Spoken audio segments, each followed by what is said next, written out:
Hi there, I'm Jayna Haney. I'm really happy to be here today with all of you. I want to thank the conference organizers for putting everything together. I really appreciate it.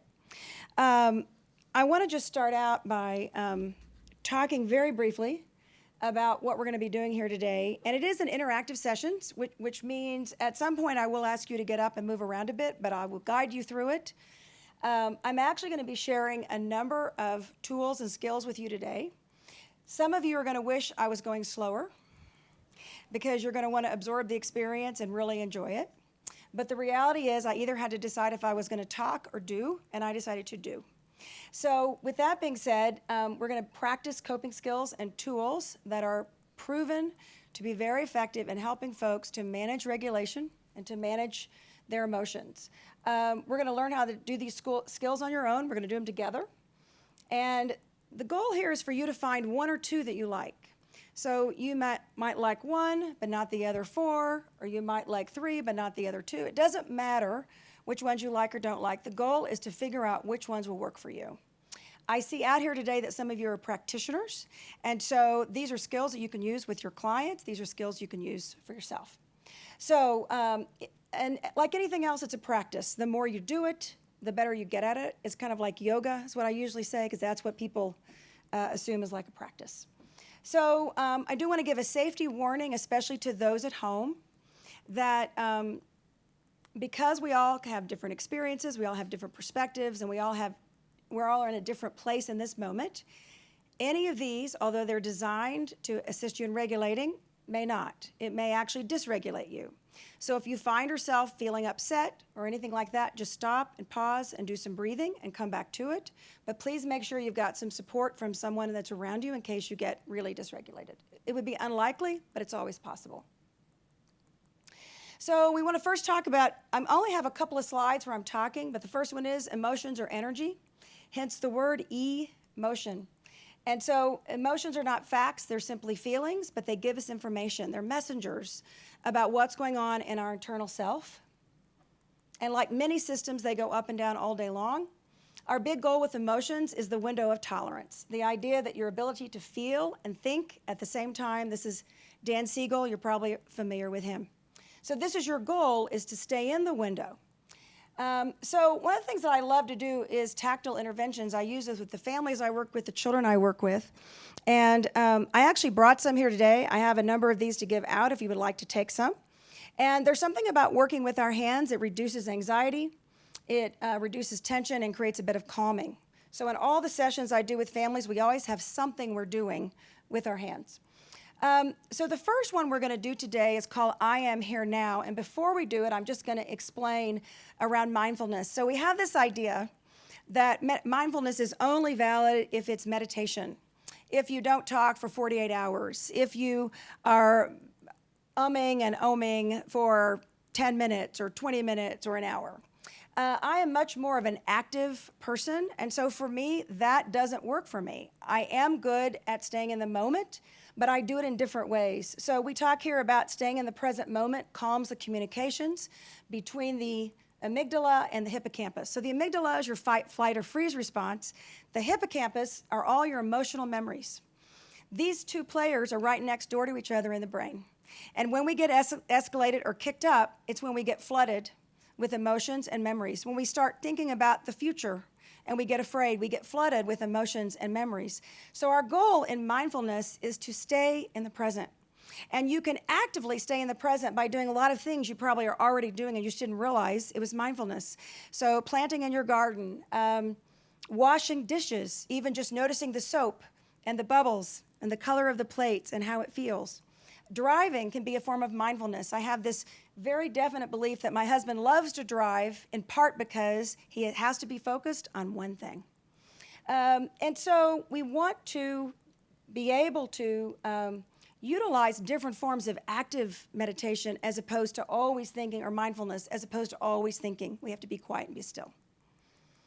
So the first one we're going to do is I Am Here Now. It's very simple, and I'm just going to follow you through it. Everybody ready?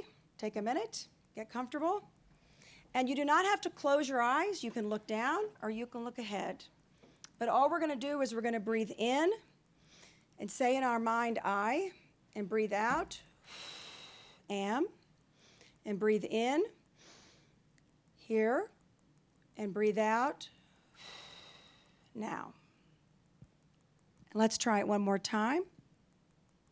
Breathing in, I, breathing out, am, breathing in, here, breathing out, now. And you could actually do this for 30 seconds or a minute. My experience with meditations like this is they're great for instantaneous get in the present. Don't go anyplace else, stay here.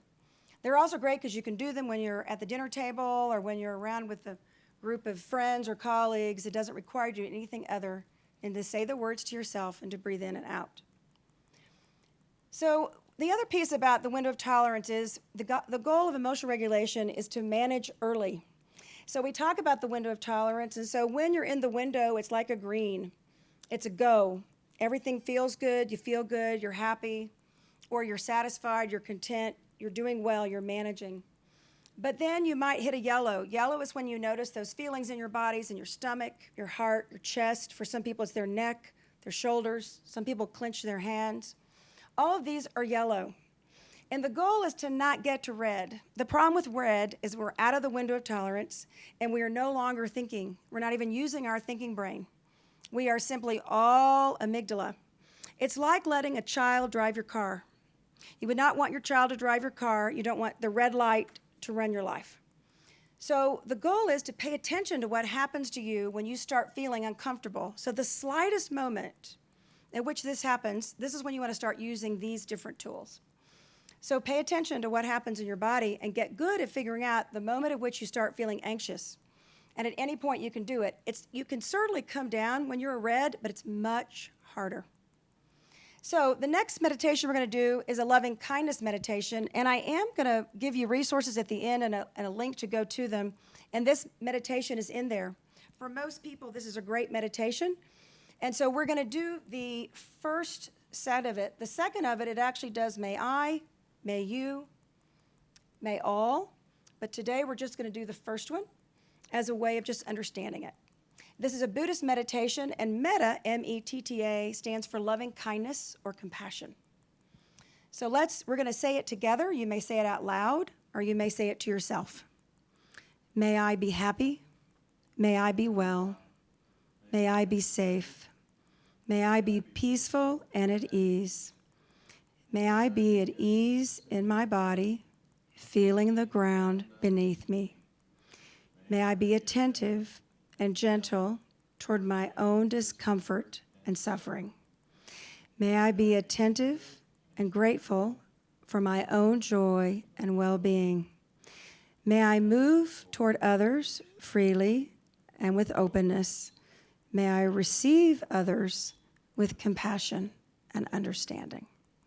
It's a really lovely meditation, and I think if you only use the first one, it's great. The next thing we're going to do here is some sensory regulation. And this one's actually a lot of fun. And in the resources I give you, there's actually a video of the woman who created this. Her name is Kathy Gray. She was initially an occupational therapist who then went back and got her licensing in the mental health profession. And so she combined sensory processing and sensory regulation with her therapeutic work a lot. And so I'm going to ask you, you can sit for a moment, and then at some point you're going to have to stand at least a little. So with the sensory regulation, the first thing we're going to do is we are activating our different sensory systems. When we activate our sensory systems and we have regulation, this calms the back of your brain where your amygdala is, and it allows your thinking brain to come back online.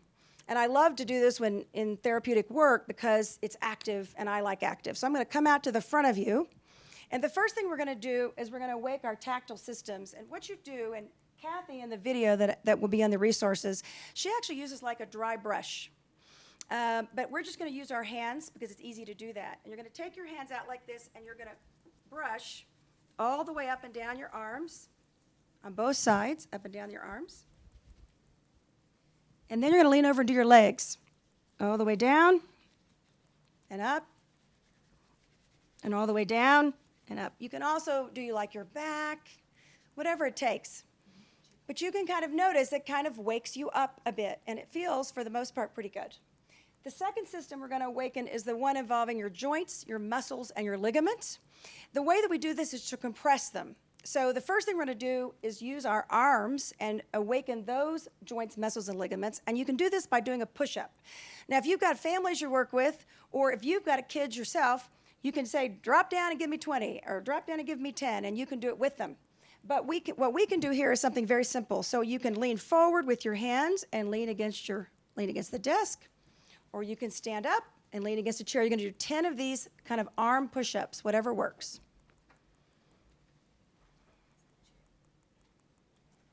I think I'm on 5, 6, 7, 8. Yeah, some of them move. That's right. 9 and 10. Now, in order to compress your joints, muscles, and ligaments in your leg, we're going to jump. Now, if you don't want to jump, you can march, okay? You do it 10 times. 1, 2, 3. I think I'm doing double time. 4, 5, 6, 7, 8, 9, 10. You could also do jumping jacks, which is what I like to do a lot. And then the next one is vestibular, which is your balance and coordination. So with this, what we're going to do is one of two things. We're either going to sway. Just the swaying back and forth is great. Great for your limbic system, good for your amygdala. If you're somebody like me that doesn't stand still well, I usually sway. You can also rock. You can rock forward and back. You wonder why rocking chairs are addictive once you start using them? This is why. So your vestibular system gives you balance and gives you connectedness. It's really great. Okay, you may sit down. Thank you so much. So there's a lovely video, like I said, if you want to recreate this and do it for yourself, but I love this one. So the next one we're going to do is, I'm just checking my time here, okay, is heart breathing. So HeartMath Institute has been around a long time. They are in the resource list, the HeartMath Institute. There are some free resources there for you, and they utilize something called heart coherence. They also have a little, it looks like the old time, was it iPods? Yes. And you can buy it, and it assists you in keeping track of your heart rate. It has some breathing exercises. It's quite good if you want something more specific. But with heart breathing, the goal is to have heart coherence, which is basically when your heart is breathing calmly and easily, your heart is beeping calmly and easily, then it brings your entire body into coherence. And of course, the reason why we focus on breathing is because the breath is the first thing that we hold that signals our body that we're upset. We hold our breath, then our muscles tighten. Then we hold our breath more, the muscles tighten, and then our heart starts pumping faster, our blood pressure goes up, and then we start dumping chemicals into our stomach if we don't get a handle on it. So with the heart coherence, we're simply going to take a minute. We're either going to close our eyes or we're going to look down. And we're just going to imagine our heart and in our chest, and we're going to imagine the breath moving in and out of our heart. And allowing yourself just to breathe a little more slowly.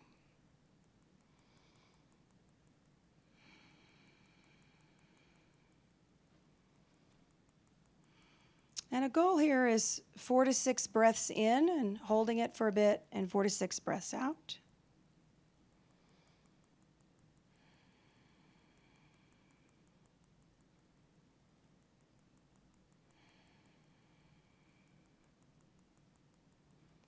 And after you've kind of connected with your body, feel a little bit more relaxed,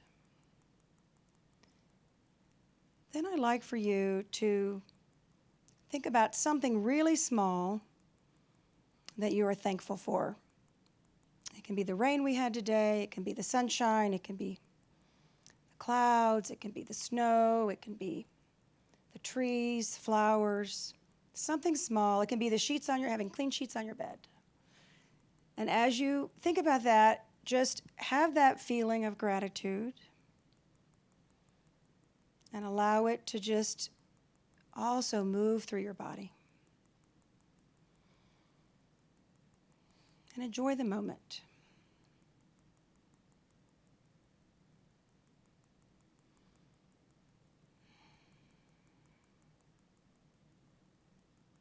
When you're ready, you can open your eyes and wiggle your fingers and come back here.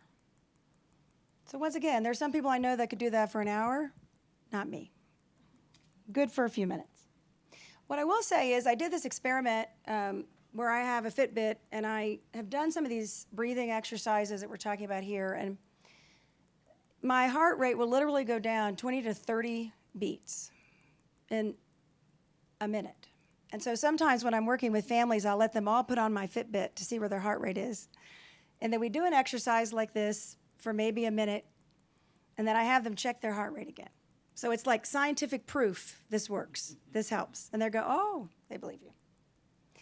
So the next one we're going to do is the container exercise. And the container exercise is an EMDR piece. EMDR is a trauma therapy, and before you begin processing with EMDR, they're gonna work with you on some tools to assist you in regulating. And this is one of those. And the container is a really amazing one because you can use it in so many different ways. But it's really great when there are things you're worrying about on a regular basis or when your mind is just very full of a lot of things. So what I'd like for you to do is to close your eyes or look down. You're probably going to have to close your eyes for this one. And I'd like for you to imagine any kind of container you wish, whatever pops into your head. You can use a file cabinet. You can use a Tupperware bowl, but it can't be clear. It's got to be a color. You can use a toolbox. I've had some people use a trash can. Anything you wish, as long as it has a lid. And what you're going to do next is you're going to imagine that container in your mind, what color it is, what it looks like. You're going to be able to see it clearly. And then when you're ready, I'd like for you to open it up and I'd like for you to move everything that's in your mind right now, things you worry about, things you have to do, et cetera, and move it all into that container. Now, I want to assure you, you're not going to forget about it. You're not going to lose it. It's not going to go away. You're not even throwing it away. You're just giving your mind a pause. A pause. Some people liken this to moving files or clouds. It depends on, when I look in my mind and see all those things, for me, it's like clouds. It could be anything for you. But I just want you to keep gently moving all of those things over into this container. Just keep moving them. Look around the corners of your mind if you make sure you get everything.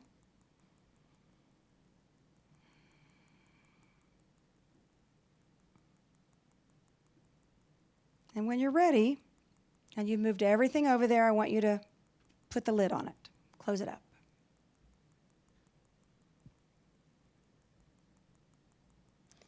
Once again, you're not going to forget about it. It's not going to go away. You can open up the container at any time you need it.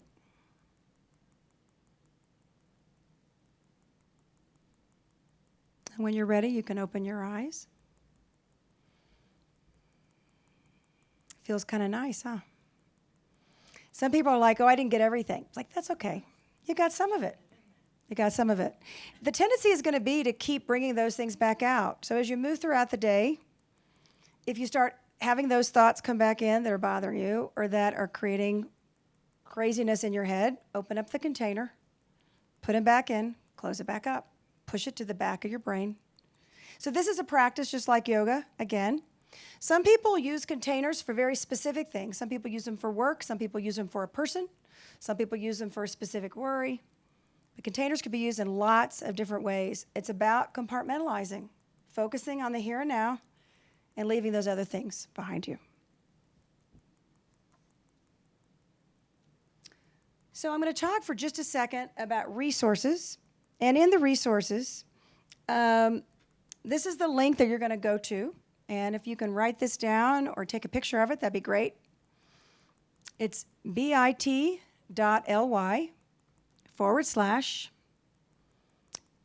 2023, capital H. So there's literally just one page about the resources and honoring the people I've been talking about here today, or the folks that I've learned these great things from. And I'm going to try to add some more things to the Dropbox file in the next day or so. So if you go tonight, you'll see some things. If you come back, you might see more. My goal is to do some little recordings of some of these tools, so if people want to do them again, I don't want you to worry about writing it down. Deb Dana does a lot of work on the polyvagal theory. There's kind of a primer, which is really great, which is very helpful to you. EMDR, there's a company called Scaling Up. So a lot of people who go through very difficult things talk about having PTSD, but the problem with PTSD is it means post. And the majority of my clients, single parents, step families, it's present. So that is called ongoing traumatic stress. And Scaling Up has a specific program where they work with EMDR practitioners on ongoing traumatic stress. And so if you're going to do EMDR, you would want to go to their website and find folks there. I've done it, but I'm not in the directory. But people who've paid to be in the directory, those are the folks who've done the training. And I think that'd be great. The other thing I'm going to say is there are different apps that you can use, and you're probably familiar with those. Dr. Michael Yapko is probably our foremost hypnosis expert in the world. I had the privilege of training with Dr. Yapko. He has an 8 hypnosis sessions, and it's like 20 minutes. The whole thing is focusing on feeling good. There's sleep. There's some other things. For $45, you can get all 8 sessions. And the goal is to listen to like one a day, one every other day. It makes significant difference in your mind and in your heart and in your body. I'm probably going to add to the resources, but these are the ones I came up with. Now in Houston, Texas, where I'm from, we have something called the Institute of Spirituality. So it sounds very woo-woo, but they bring in spiritual leaders and they have people come speak, and they're a nonprofit, but they do a free Zoom session every Wednesday at noon, which is meditation. It has some sort of regulation skills. And I had a client a couple of years back that did not have a lot of money and was desperate for emotional regulation. And she just did everything she could to figure out ways to get resources and to get support. And so that's what she did. So the last one we're going to do today is the 4 elements. And the 4 elements, so normally they're earth, air, water, and fire.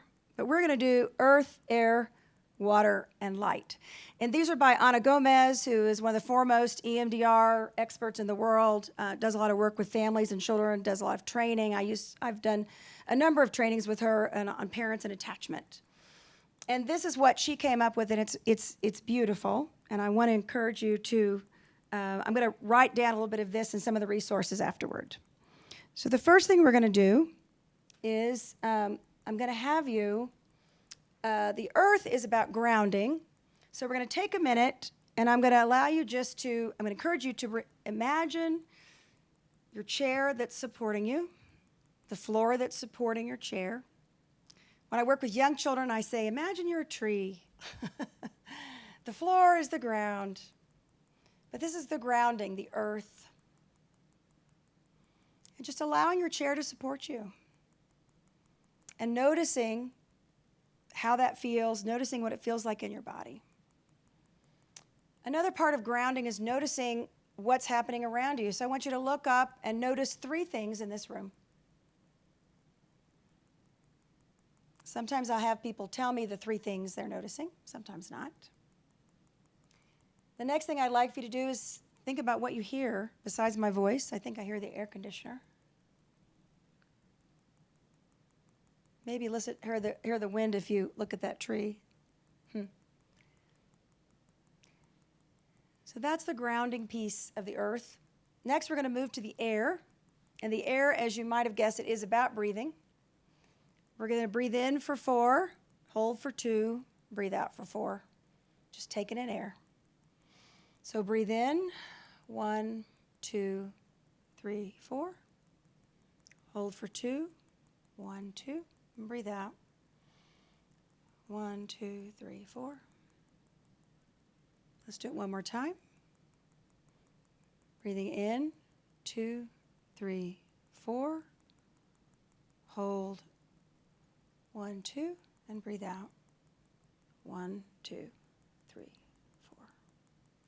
Now another kind of air that I love to do, this is called psychological yawning, and it's where you do 3 fast breaths, and then you blow it out. So you go, and then you blow it out.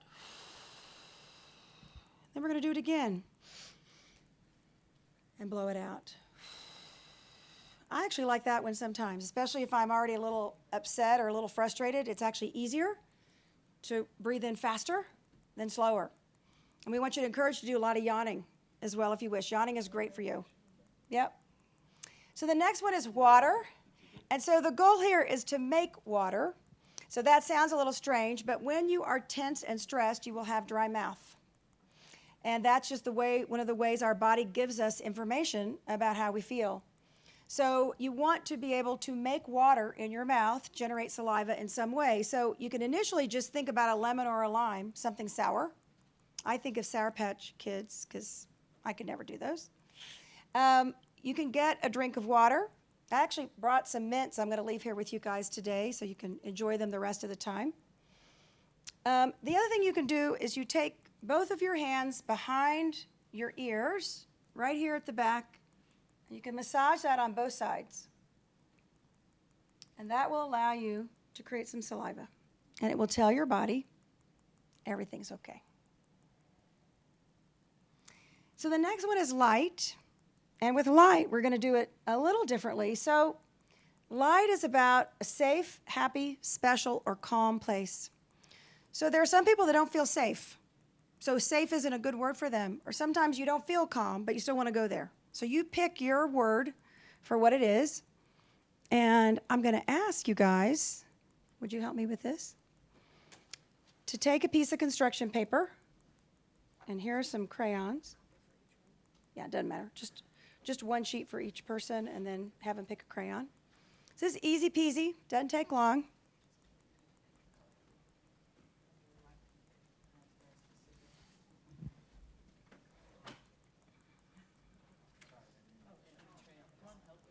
It always takes longer to pick the color of the paper in the crayon than it does to do the exercise.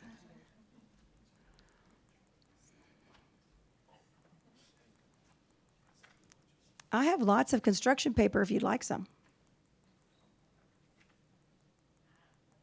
Whatever. Doesn't matter to me.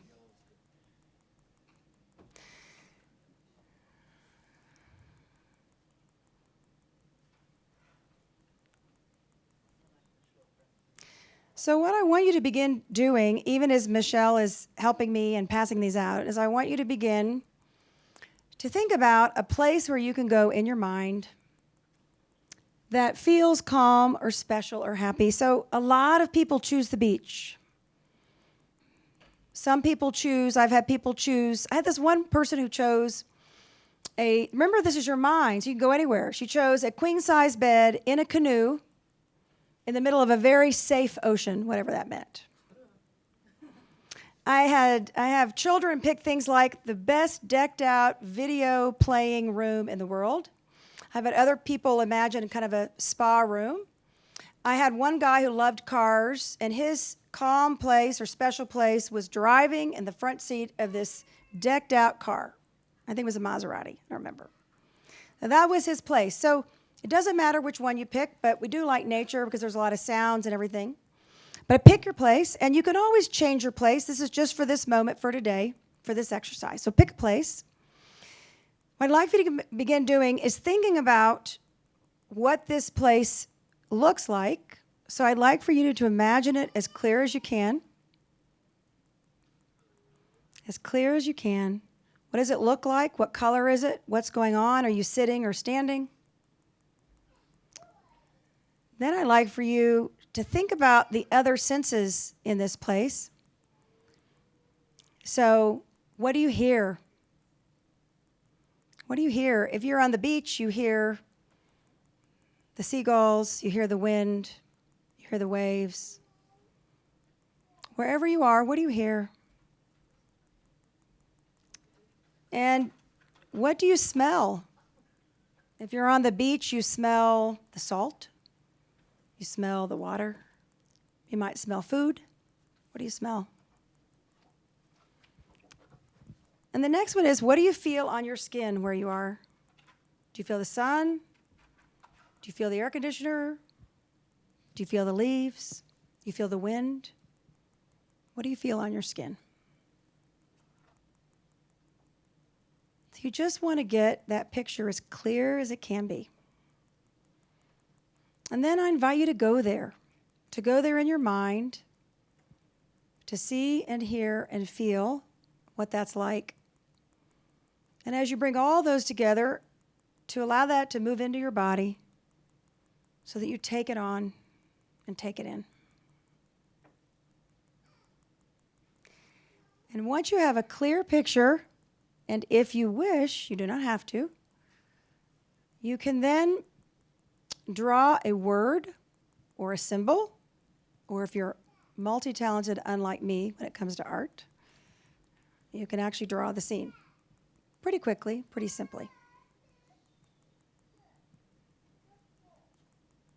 And I kind of like the idea of hearing a child in the background. I don't know about you guys. That's kind of calming for me, because it's sweet. So draw that place for you. I'd also like you to give it a name. So give it a name. Mine was very originally beach. But I got to where I practiced it enough that anytime, any place I wanted to calm down or breathe well and get into alliance, I could go to my safe, calm place in about 10 seconds. And if you will do these 4 elements, or at least the safe, calm place, which is also an EMDR resource, you can really make a significant difference.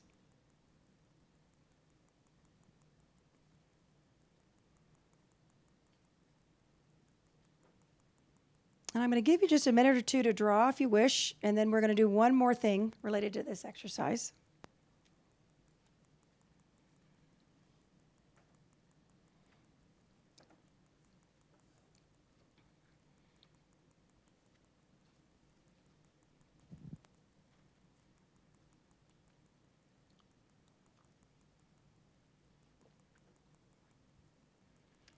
So some people like to draw this and some don't.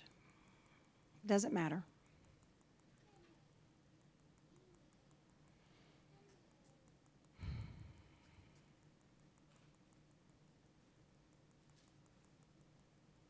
And so what we're going to do now is I'm going to ask you to do one of 3 things and go to your calm place in your mind again. I would like for you to either do a butterfly hug. The butterfly hug is like this. This is the butterfly hug. And you're going to go slow.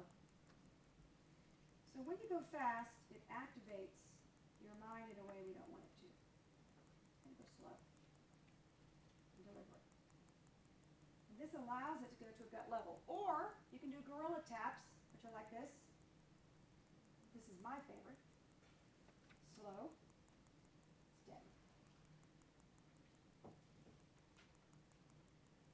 Feel silly.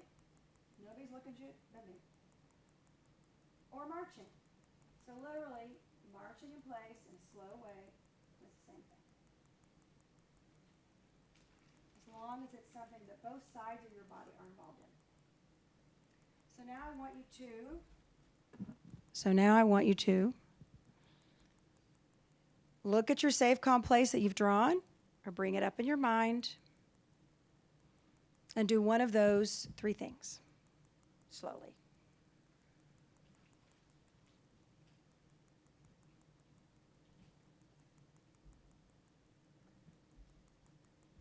Then I'm going to ask you to stop and take a deep breath in and out. We'll do it again one more time.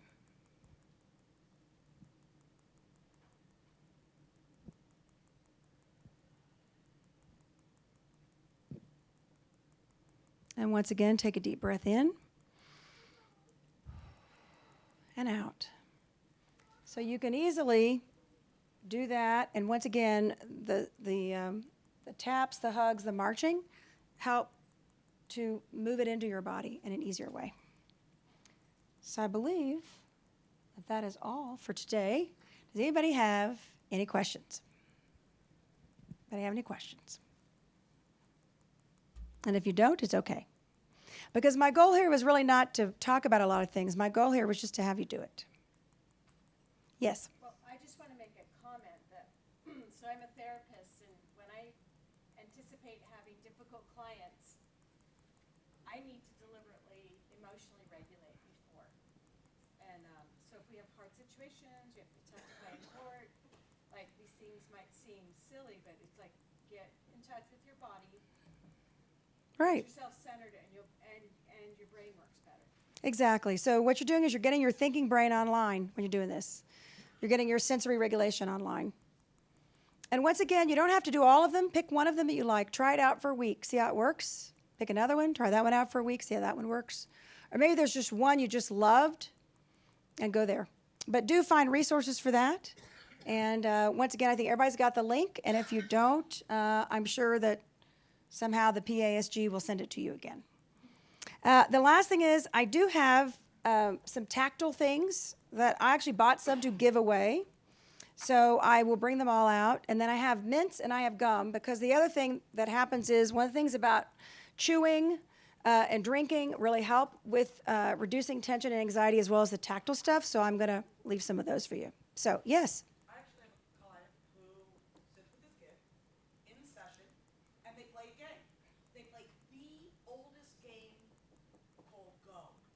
It's a linear game. So you have the child is thinking at a different kind of place, and as they're thinking here, they're calming down a little and they're focusing, and then you can kind of ask them insignificant little questions, and they're more likely to stop and think and maybe answer, or not even realize they're kind of answering because they're focused on the next move. Right. There's also a game by Dr. Richard Gardner. How many of you, this is probably one of the oldest therapy games, called the Feelings Game. That's right, the feelings game. But anything that gets people to use their brain. I know my daughter had learning issues when she was in school, and when she was in high school, she was taking pretty intense tests, and she would get really nervous. And so her therapist, and this was more of an occupational therapist, said, well, when you start getting really upset, you need to think about the names of the animals at the zoo in alphabetical order in your mind. Ape, baboon, cat, deer, elephant, right? And so even doing that simply get your thinking brain back online. So remember, it's all about the window of tolerance, where you're thinking and feeling at the same time. So thank you all so much. It was great to be with you today, and I really appreciate it.